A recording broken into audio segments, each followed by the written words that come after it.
The Desert Dreamer, a Bob Lazar Area 51 bedtime story. Chapter 1. The Quiet Scientist. In the vast Nevada desert, where the sun sets behind purple mountains and coyotes sing lullabies to the moon, there lived a quiet scientist named Bob. His days were filled with the gentle hum of laboratories and the soft whisper of equations that danced like poetry in his mind. Bob was the kind of person who found wonder in the smallest things, the way light bent through a prism, creating rainbows that seemed to hold secrets, the way atoms moved in their eternal dance, invisible but powerful, like tiny stars spinning in microscopic galaxies.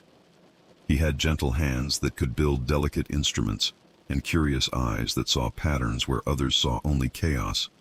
The Nevada desert was his sanctuary. Miles and miles of sage-scented silence, punctuated only by the distant call of desert owls and the soft rustle of tumbleweeds rolling across the highway, like nature's own meditation bells. The night sky above this desert was a cathedral of stars, so clear and brilliant that you could almost hear the cosmic music playing in the space between constellations. Bob worked for a company that made beautiful things, scientific instruments that helped other scientists peer into the mysteries of the universe. His workshop was filled with the comfortable sounds of creation, the gentle whir of precision tools, the soft click of components fitting together perfectly, the satisfied sigh that comes when something complex finally makes sense. In the evenings after his work was done, Bob would often drive out into the desert with his small telescope. He'd set up his equipment on a blanket under the vast Nevada sky and spend hours mapping the movements of planets, tracking the lazy progress of satellites, and making wishes on meteors that streaked across the darkness like cosmic fireflies. "The universe is so much bigger than we imagine," he would whisper to himself, watching Jupiter's moons dance their ancient ballet around the giant planet. "So much more mysterious and beautiful than we can possibly understand." The desert seemed to agree. Night-blooming cereus would unfold their ghostly white petals in the darkness, as if applauding his observations. Desert foxes would pause in their hunts to look up at the same stars, their small eyes reflecting the infinite light above. Bob lived simply, peacefully. His small house was filled with books about physics and astronomy, magazines about the latest space discoveries, and handmade instruments that he'd crafted with the patience of a master clockmaker. He had a cat named Einstein who would curl up beside him while he read, purring like a tiny engine of contentment. On weekends, Bob would visit the local library, a small building that smelled of old paper and desert dust. The librarian, Mrs. Chen, would save special science magazines for him, and they'd discuss the latest discoveries over cups of chamomile tea that tasted like liquid starlight. "Did you see the article about the new telescope they're building?" she'd ask, her eyes bright with the kind of curiosity that never ages. Bob would nod enthusiastically, his voice soft with wonder, as he described the possibilities that new technology might reveal. "We're living in the most exciting time in human history," he'd say. "Every day we learn something new about the cosmos. Every day the universe gets a little less mysterious and a lot more beautiful." The desert nights were his favorite time. After the heat of the day had dissipated and the temperature dropped to that perfect coolness that makes you want to breathe deeper and think clearer, Bob would often take long walks among the Joshua trees and sagebrush. The silence was profound but never empty. It was filled with the subtle sounds of a living ecosystem settling into its nightly rhythms. Sometimes on the clearest nights, he would lie on his back on a blanket and just look up at the Milky Way, stretching from horizon to horizon like a cosmic river. In those moments, he felt connected to something vast and eternal, part of a story that began with the first stars and would continue long after the last galaxy faded into darkness. "We're all made of star stuff," he would whisper, remembering the words of his favorite astronomer. "Every atom in our bodies was forged in the heart of an ancient sun. We're not separate from the universe. We are the universe, becoming conscious of itself." The thought filled him with a peace so deep it seemed to flow through his veins like warm honey. This was his meditation, his prayer, his connection to the infinite mystery that surrounded every moment of existence. Little did Bob know that his quiet life in the Nevada desert was about to change in the most extraordinary way imaginable. Chapter 2. The Unexpected Call. On a Tuesday morning in late autumn, when the desert air carried the crisp promise of winter and the mountains wore caps of early snow, Bob's telephone rang with a sound that would echo through the rest of his life, like a gentle bell calling him toward adventure. The voice on the other end was professional but kind, speaking in the measured tones of someone accustomed to handling delicate matters. "Mr. Lazar, this is Dr. Teller's office. We've been reviewing your work and we're quite impressed. Would you be interested in discussing a special project?" Bob set down his morning coffee, steam still rising from the cup like incense in the quiet kitchen. Outside his window, a roadrunner paused in its morning hunt to look directly at him, as if the desert itself was listening to this conversation that would change everything. "A special project?" Bob asked, his scientist's curiosity immediately awakened. "What kind of project?" "The kind that can't be discussed over the telephone," came the gentle reply. "But I can tell you this. It involves propulsion systems unlike anything currently in use. Clean energy sources that could revolutionize transportation. The sort of work that could help humanity reach for the stars." Bob's heart began to beat a little faster. Not with anxiety, but with the excitement that comes when a lifelong dream suddenly seems within reach. Ever since childhood, he'd dreamed of being part of humanity's expansion into space, of helping to build the technologies that would carry explorers to distant worlds. "Where would this work take place?" he asked, watching as the roadrunner finally continued its patient hunt, disappearing behind a cluster of beryl cacti that glowed golden in the morning sun. "A facility in the desert. Very quiet, very peaceful. The kind of place where a scientist can focus completely on the work without distractions. You'd be working with some of the most advanced technology on Earth, possibly beyond Earth." That last phrase hung in the air like desert heat shimmer, beautiful and mysterious and impossible to ignore. Bob closed his eyes and took a deep breath, inhaling the sage-scented air that had been his companion for so many peaceful years. "When would you need an answer?" he asked. "Take your time. This isn't the kind of decision that should be rushed. But if you're interested, we could arrange a preliminary visit. Just to see the facility, meet some of the team. No commitments, no pressure. Just possibilities." After the call ended, Bob sat in his kitchen for a long time, watching the play of light and shadow across the desert floor. Einstein the cat appeared as if summoned by telepathy, jumping into Bob's lap and purring with the wisdom that only cats possess about the important moments in human life. "What do you think, Einstein?" Bob murmured, scratching behind the cat's ears.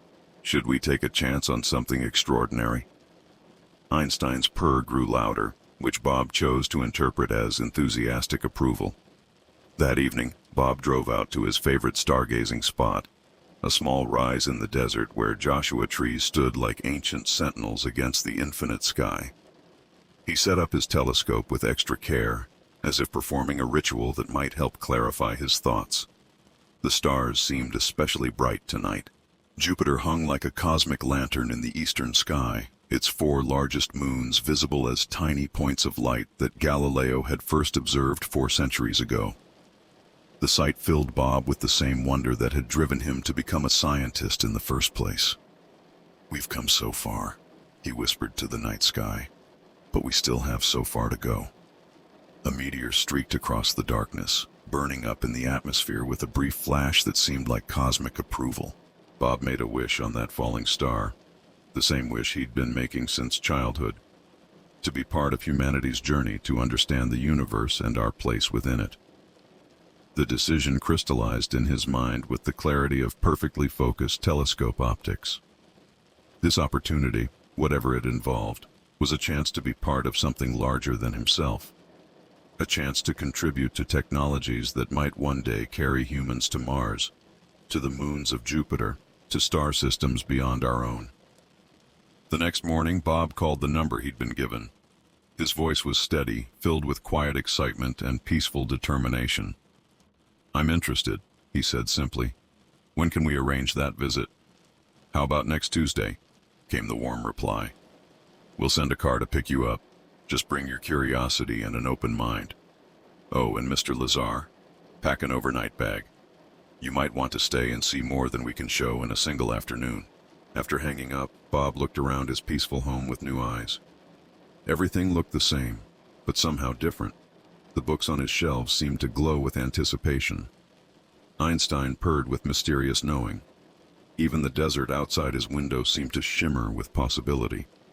He spent the week in a state of calm excitement, tending to his regular work with extra care, as if preparing to hand over something precious to a trusted friend.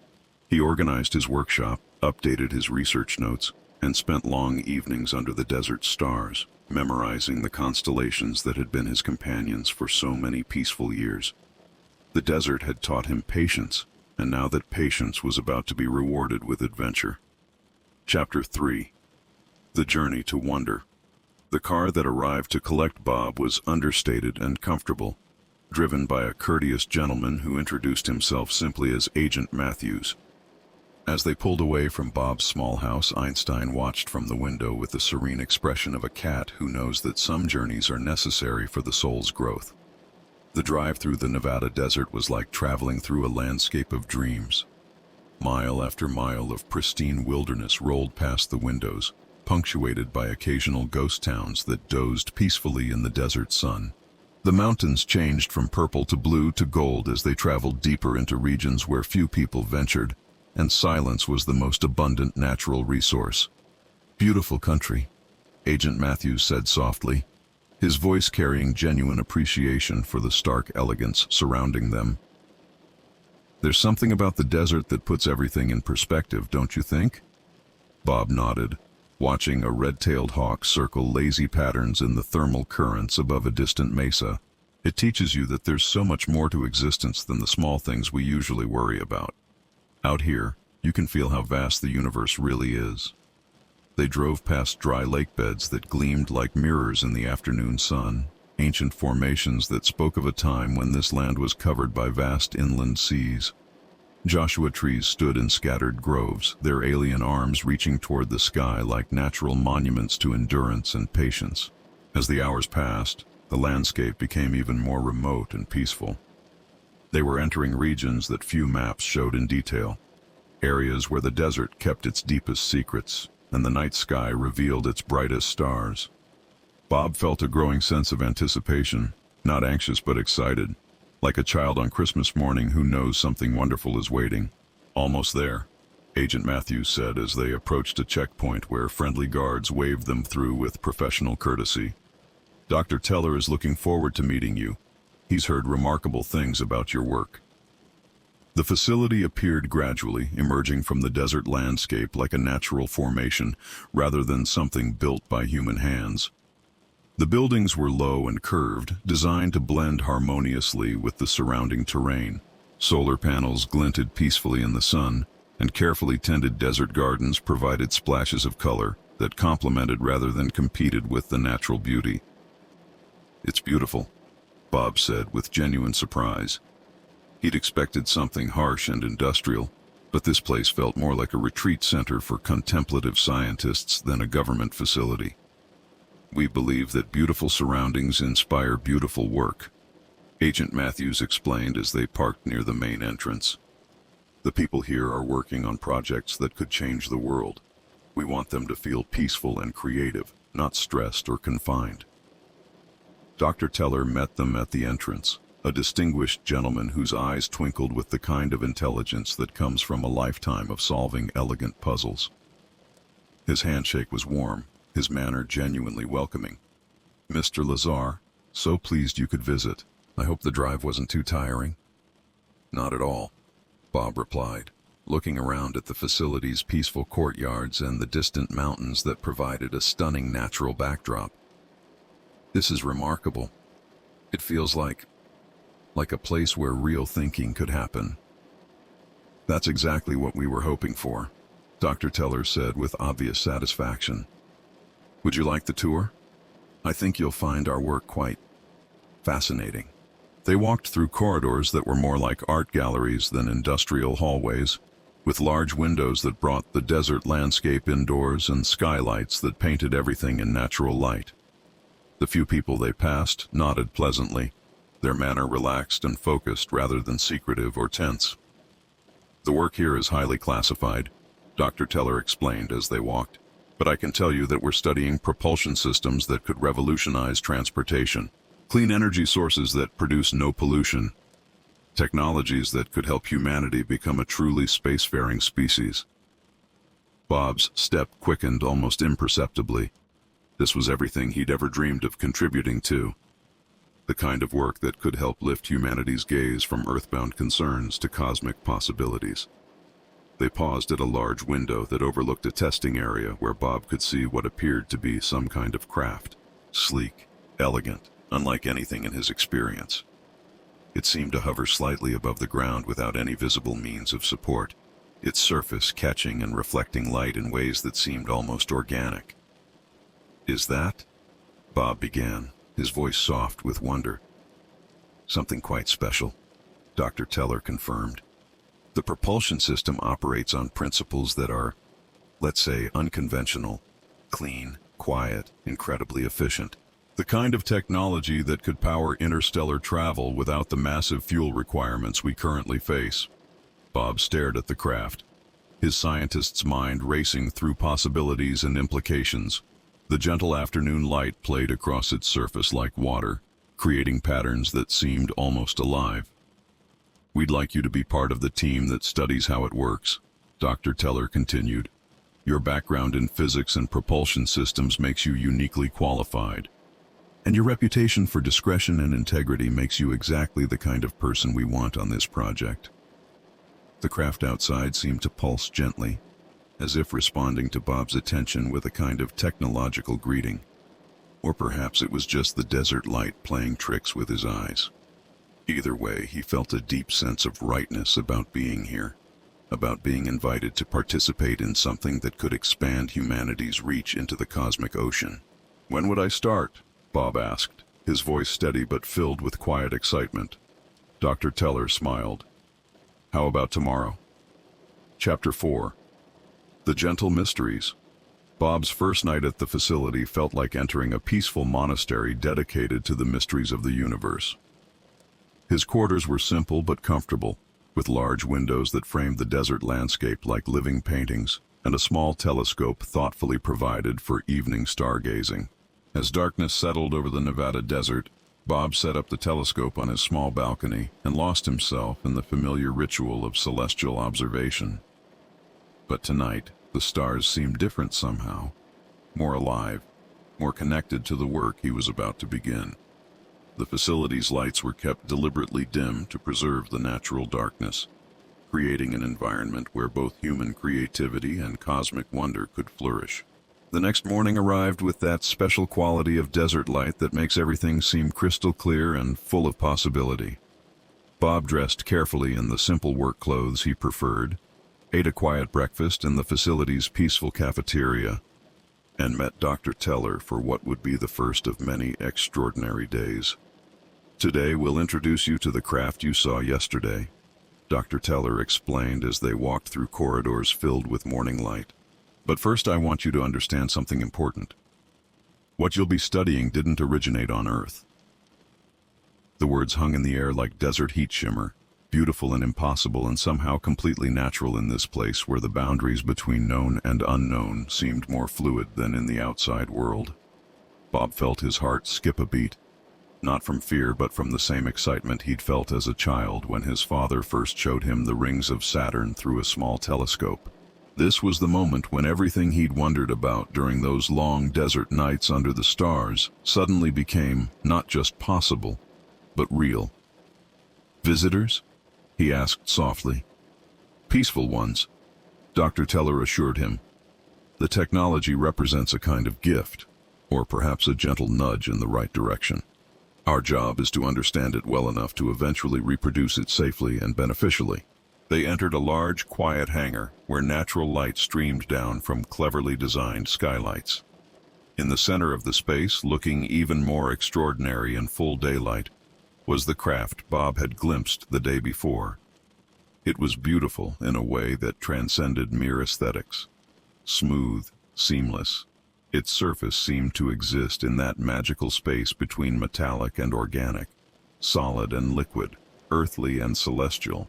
It was roughly disc-shaped, but with curves and proportions that suggested it had been grown rather than built, evolved rather than engineered. The propulsion system operates on principles we're still working to understand, Dr. Teller explained as they approached the craft.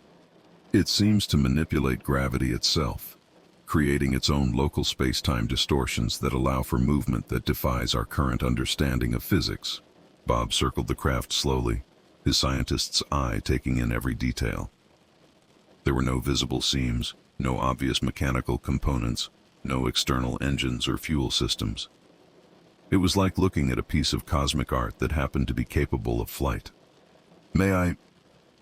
Bob gestured toward the craft's surface. "Of course." Bob placed his hand gently on the smooth surface and gasped softly. The material was neither warm nor cold, neither completely solid nor entirely liquid. It seemed to respond to his touch with subtle changes in texture and color, as if it was somehow aware of his presence. "It's alive," he whispered, not meaning literally, but somehow knowing that conventional distinctions between living and non-living didn't apply to this technology. "In a sense, yes," Dr. Teller agreed. "The craft appears to be integrated with its propulsion system in ways that suggest a kind of technological consciousness. Not artificial intelligence as we understand it, but something more organic." They spent the morning examining the craft's exterior, taking detailed measurements and photographs, documenting every curve and surface characteristic. Bob's trained eye began to discern patterns in what had initially seemed like seamless perfection, subtle geometric relationships that suggested mathematical principles beyond current human understanding. "The proportions follow sequences I recognize," Bob said, running his hands along the craft's edge. "Golden ratios, Fibonacci spirals, but extrapolated into dimensions I can't quite visualize." "That's one reason we need you here," Dr. Teller replied. "Your ability to see mathematical relationships in physical structures. We believe this technology operates according to geometric principles that bridge the gap between consciousness and physics." As the day progressed, Bob found himself falling into a state of peaceful concentration, unlike anything he'd experienced before. Working with this extraordinary technology felt less like traditional engineering and more like meditation in motion, a gentle dance between human curiosity and cosmic mystery. The other team members he met were equally fascinating. Scientists and engineers from various disciplines who shared his sense of wonder and his commitment to understanding rather than merely exploiting what they were studying. They worked together with the easy collaboration of people united by a common purpose that transcended individual ambition. During lunch break, Bob sat outside in the facility's garden, eating a simple meal while contemplating the morning's discoveries. The desert stretched endlessly in all directions, punctuated by the distant mountains that seemed to stand guard over this place where impossible things became routine research subjects. "It's real," he whispered to himself, still hardly believing that his lifelong dreams of contact with advanced civilizations were being fulfilled in such a peaceful, methodical way. A roadrunner appeared at the edge of the garden, pausing to look directly at him with bright, intelligent eyes, before continuing its endless hunt. Bob smiled at this reminder of the natural world's own mysteries, equally profound and equally worthy of wonder. This afternoon, Dr. Teller had promised they would examine the craft's interior. Bob could hardly wait. Chapter 5. The Heart of Wonder. The afternoon sun streamed through the hangar's skylights as Dr. Teller led Bob to a small panel on the craft's surface that was nearly invisible until you knew exactly where to look.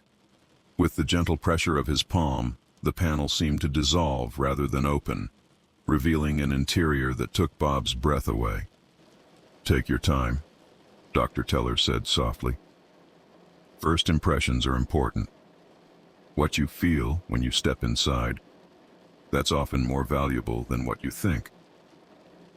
Bob stepped through the opening and immediately understood what he meant. The interior didn't feel enclosed or mechanical. Instead, it was like entering a space where geometry had become fluid, where surfaces curved in ways that seemed to expand the available room far beyond what the external dimensions should have allowed. The walls, if they could be called walls, glowed with a gentle amber light that seemed to emanate from the material itself rather than from any visible source. The lighting was perfectly comfortable, neither too bright nor too dim, creating an atmosphere of peaceful concentration that reminded Bob of the most beautiful desert sunsets. "It's bigger inside than outside," he said wonderfully, running his hand along a surface that felt warm and responsive, almost like touching the flank of a sleeping animal. "That's one of the first things everyone notices," Dr. Teller agreed, following him into the craft. "The technology seems to involve some kind of spatial distortion that creates more interior volume than the external dimensions suggest. We're still working on understanding how that's possible." The central area of the craft featured what appeared to be a control console, though it bore no resemblance to any human-designed interface. Instead of switches and dials, there were smooth depressions in organic curves, surfaces that seemed to respond to presence rather than pressure, and displays that showed information in patterns of light and color rather than traditional readouts. "How does it work?" Bob asked, approaching the console with the reverence of someone entering a cathedral. "We're not entirely sure," Dr. Teller admitted. "But we believe it responds to some combination of bioelectric fields and conscious intention.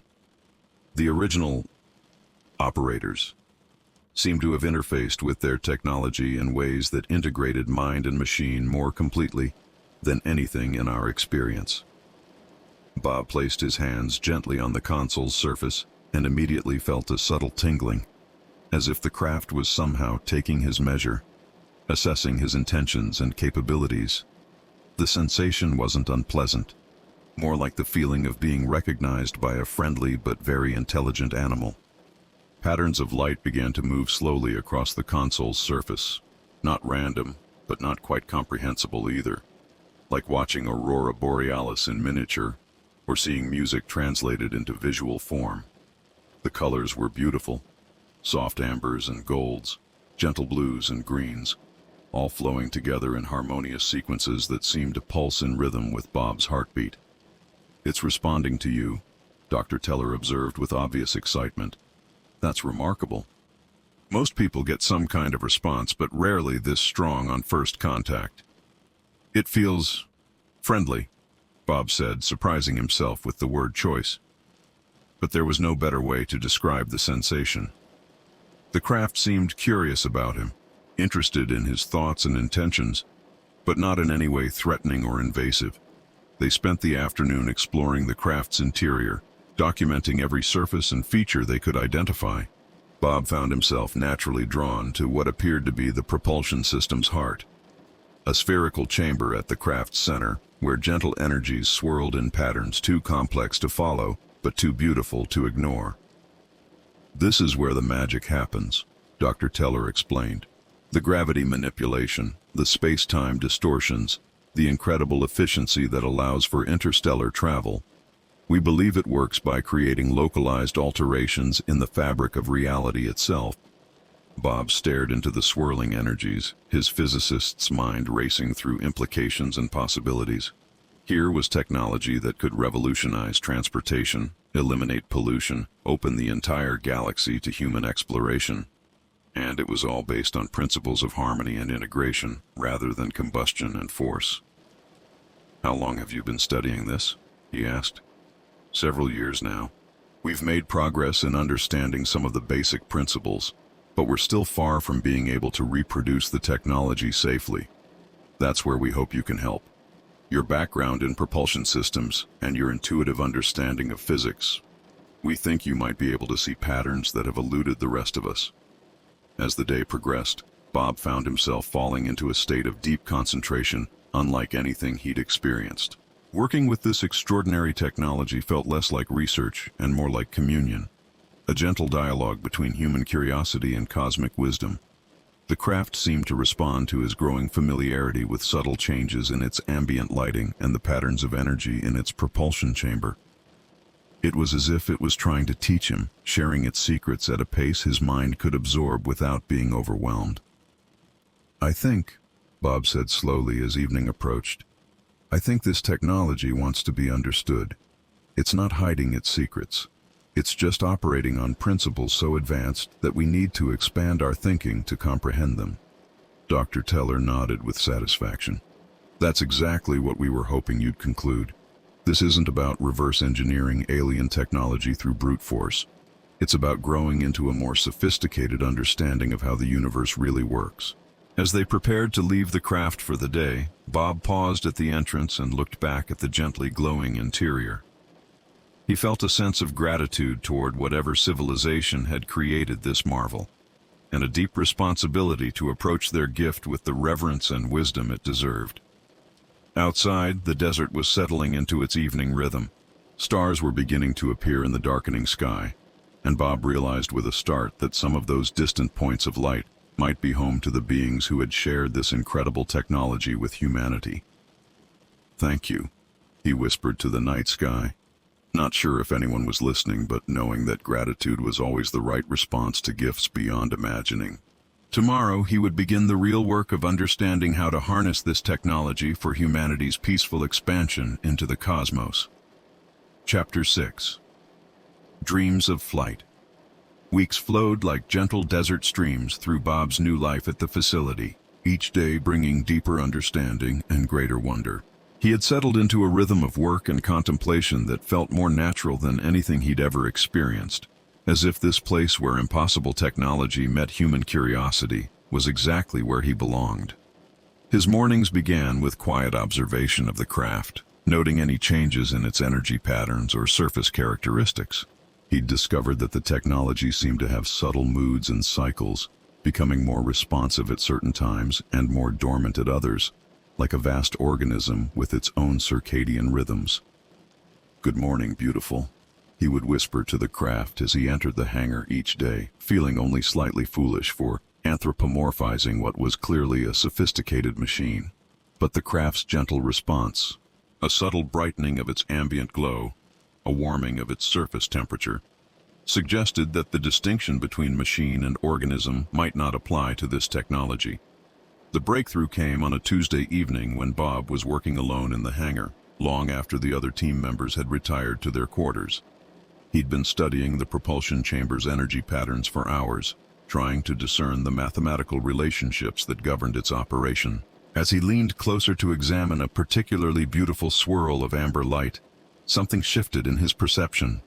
Suddenly, he could see the underlying geometry, not with his eyes, but with some deeper part of his consciousness that had learned to perceive the mathematical structures beneath physical reality. The craft's propulsion system operated by creating standing waves in space-time itself, using resonance frequencies that matched the fundamental harmonics of local gravity fields. It was like watching a cosmic orchestra tune its instruments, each energy pattern finding its perfect note in the symphony of forces that held the universe together. "Oh my," Bob breathed, understanding flooding through him like desert sunrise. "It's not fighting gravity. It's dancing with it." The craft seemed to pulse brighter in response to his comprehension, as if celebrating this moment of human insight. Bob placed both hands on the console and felt the technology's consciousness touch his own, sharing deeper layers of understanding through direct experience rather than abstract explanation. In that moment of connection, Bob experienced what it felt like to fly between the stars. Not through the crude violence of chemical rockets, but with the grace of a surfer riding cosmic waves, using the fundamental forces of the universe as navigation aids rather than obstacles to overcome. He saw distant worlds, planets orbiting suns so far away that their light took centuries to reach Earth. He felt the gentle pull of exotic matter configurations, the subtle currents of dark energy that flowed between galaxies like invisible rivers. He understood for one transcendent moment what it meant to be truly spacefaring, to treat the entire cosmos as home rather than exile. The vision faded gradually, leaving Bob with tears of wonder streaming down his cheeks. and a profound sense of gratitude for this glimpse of humanity's possible future. The craft's glow dimmed to its normal levels, but the warmth in its surfaces remained, as if it was pleased to have shared this gift of understanding. Bob spent the rest of the night documenting his insights, filling notebook after notebook with equations and diagrams that captured the essential principles he'd perceived. The mathematics were elegant beyond anything in current physics, describing reality in terms of harmony and resonance rather than force and resistance. When Dr. Teller arrived the next morning, he found Bob still working, surrounded by papers covered with calculations that bridged the gap between human understanding and cosmic truth. "You've had a breakthrough," Dr. Teller observed with obvious excitement. "More than a breakthrough," Bob replied, his voice soft with residual wonder. "I've been shown how it works. Not just the mechanics, but the philosophy behind it. This technology operates on principles of cooperation rather than domination, harmony rather than conquest." They spent the morning reviewing Bob's notes, Dr. Teller's excitement growing as he recognized the significance of what his colleague had discovered. This wasn't just about understanding alien technology. It was about evolving human consciousness to embrace a more sophisticated relationship with the physical universe. "This could change everything," Dr. Teller said finally. "Not just transportation technology, but our entire approach to physics, to engineering, to our place in the cosmos." Bob nodded, looking out through the hangar's windows at the desert landscape that had become his sanctuary. The beings who created this, they've moved beyond seeing themselves as separate from their environment. Their technology is an extension of natural processes, not a violation of them. Over the following days, Bob worked with increasing confidence to translate his insights into practical applications. The craft seemed eager to help, responding to his growing understanding with ever more detailed demonstrations of its capabilities. It would hover, accelerate, change direction with impossible grace, all while maintaining perfect silence and consuming no detectable fuel. "It's powered by the vacuum itself," Bob explained to the assembled team. "It draws energy from the quantum fluctuations that permeate all of space, using geometric configurations that concentrate and direct these zero-point energies." The implications were staggering. Clean, inexhaustible energy, transportation that produced no pollution, the possibility of interstellar travel at speeds that could carry human explorers to nearby star systems within reasonable lifespans. But perhaps most importantly, the technology represented a new way of thinking about humanity's relationship with the universe. Instead of conquering nature through brute force, this approach suggested partnering with cosmic processes, finding ways to accomplish goals through harmony rather than domination.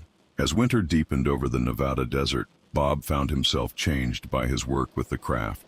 He moved with greater grace, thought with clearer focus, and felt a deep sense of connection to the cosmic processes he was learning to understand. The technology wasn't just revealing its secrets to him.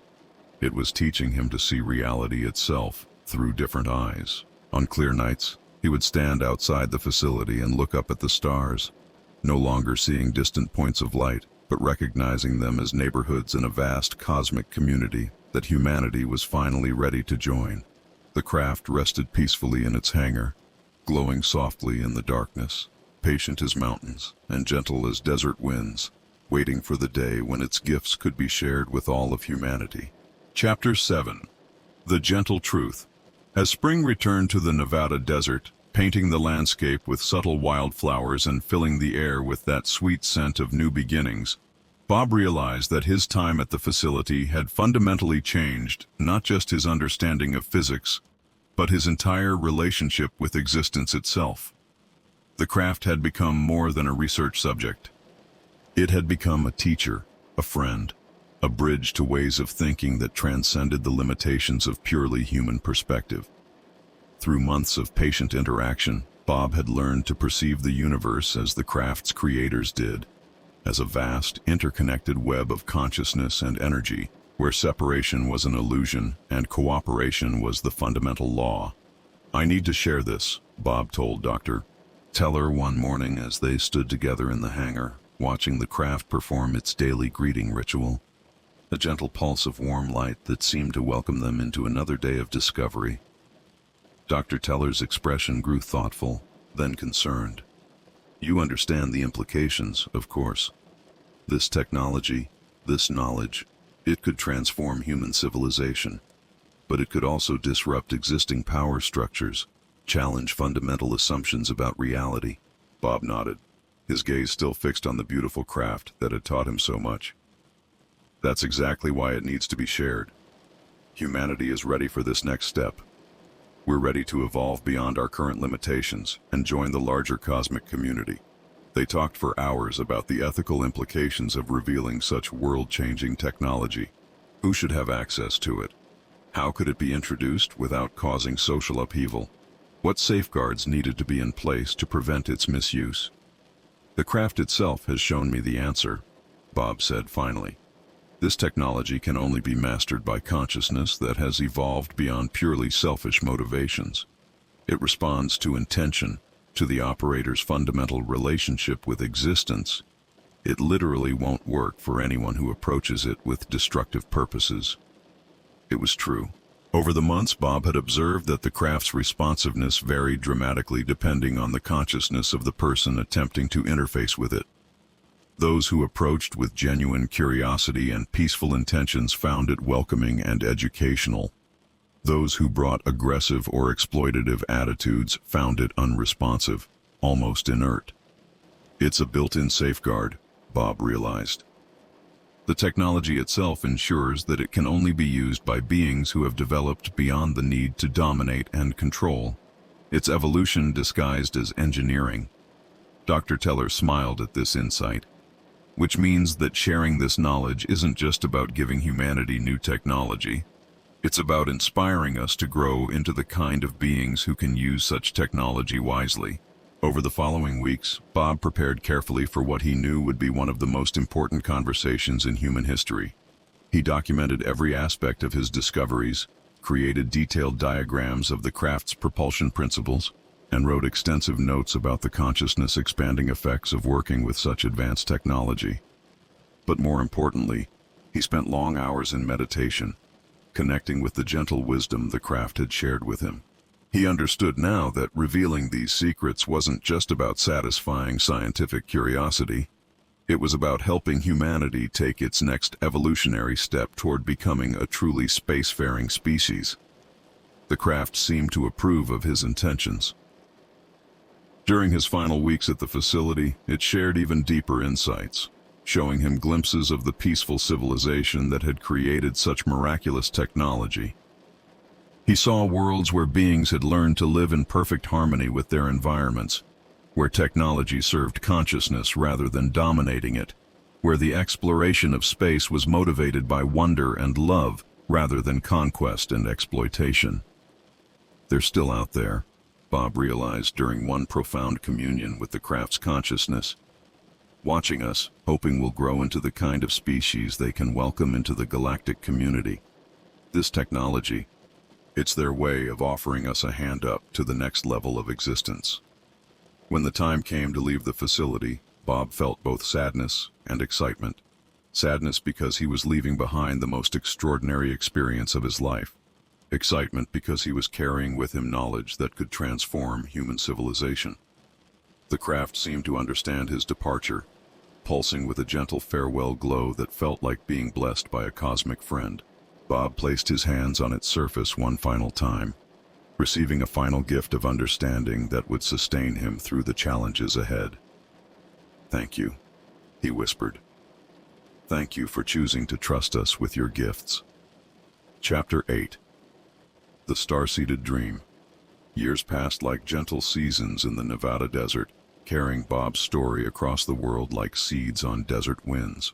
Some took root in minds ready for wonder, growing into movements for peaceful space exploration and clean energy research. Others fell on rocky ground, dismissed by those not yet ready to accept that the universe might be far more magical and inhabited than conventional wisdom suggested. But Bob himself found peace in having shared his truth. He returned to his quiet life in the desert, continuing his work with cosmic technologies while maintaining the gentle demeanor of someone who had glimpsed the infinite and returned with profound gratitude rather than desperate ambition. The small telescope on his balcony became famous among local stargazers, not for its technical specifications, but for the stories Bob would share during evening viewing sessions. Children especially loved to hear about the craft that responded to kindness, the technology that worked through cooperation rather than force, the peaceful beings who had offered humanity a glimpse of its cosmic destiny. "Will they come back?"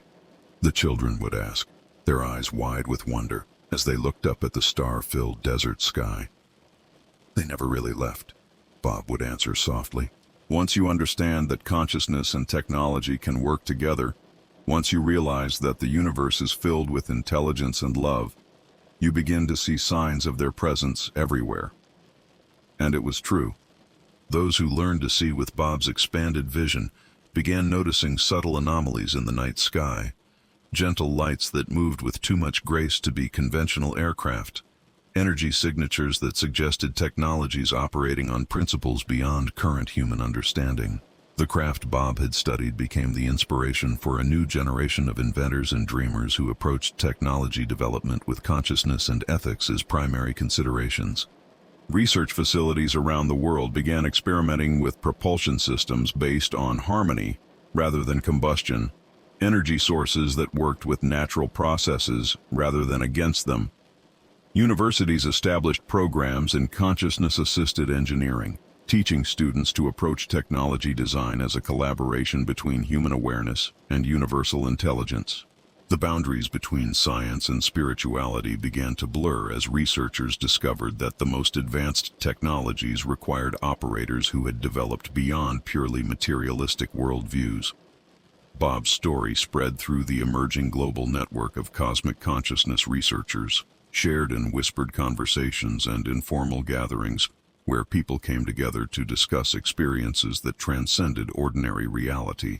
Support groups formed for individuals who had encountered advanced technologies or non-human intelligence, providing safe spaces for sharing transformative experiences. On clear desert nights, when the Milky Way painted silver paths across the darkness, and the silence was deep enough to hear cosmic music, Bob would often visit the site where the facility had once stood.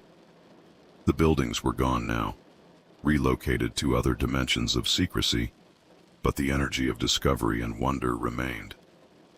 Sometimes, on the very clearest nights, he would see lights in the sky that danced with familiar grace, following flight patterns that suggested consciousness rather than mere mechanical movement.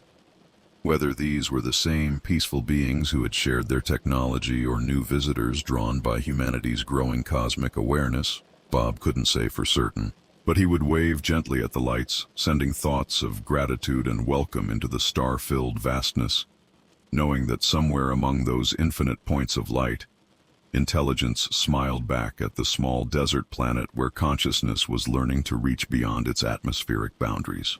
Children throughout the world fell asleep to stories inspired by Bob's revelations, dreaming of gentle craft that responded to kindness, of technologies that enhanced rather than replaced natural processes, of a future where humanity's expansion into space would be motivated by wonder and love rather than fear and conquest.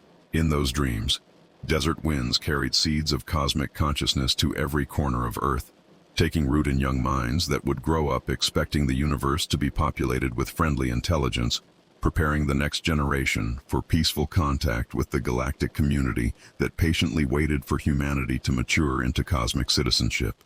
The craft that Bob had studied continued its work in dimensions beyond ordinary perception, serving as a bridge between human consciousness and cosmic intelligence, gently preparing the way for the day when Earth's children would be ready to join the vast community of spacefaring civilizations that dance among the stars.